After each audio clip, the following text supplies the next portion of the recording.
Hai, nama aku Adam. Aku baru je masuk TM, department aku GSS. Dan aku tim projek NGMers 999. Yang ini Brandon, orang Sabah bah. Lagi seorang ni, nama dia Tamis.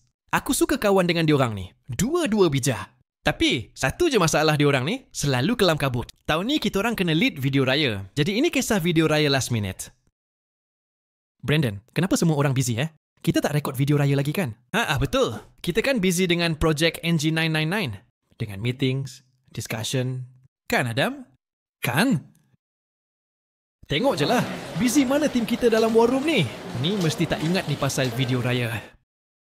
Semua busy lah Brandon. Jom kita tengok meeting room pula macam mana. Jom Adam.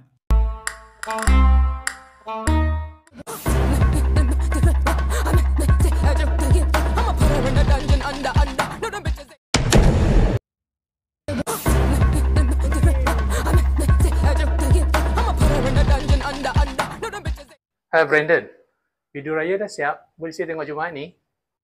Alamak, bos dah seru. Kita kena ajak diorang bincang cepat ni. Korang, sini. Huh?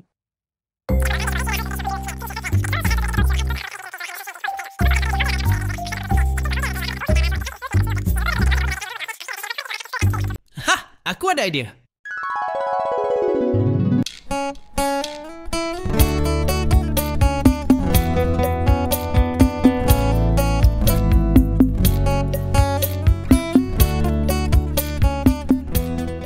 Okey, Cun. Kita start.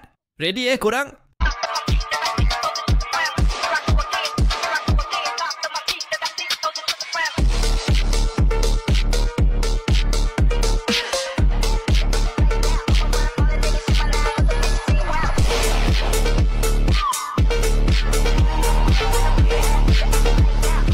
Habis satu trend, kita orang test drone pula untuk shoot video kedua.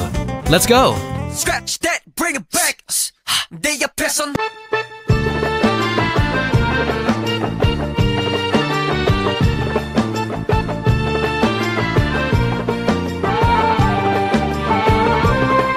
Jadi berakhirlah kisah video raya last minute kami. Kami dari NGMers 999 mengucapkan Selamat Hari Raya Aidilfitri, maaf zahir dan batin.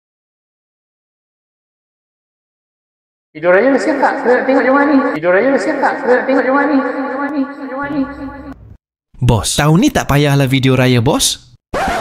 Kalau boleh, saya naklah video raya saya tahun ini.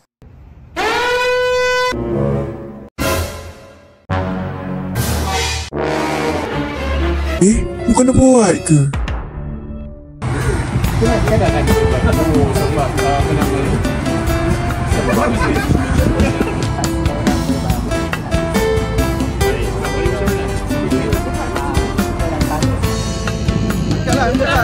Agak tinggi lah.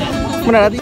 Kami dari NG999 mengucapkan Selamat Hari Raya. Macam tersemangat lah. Panjang sangat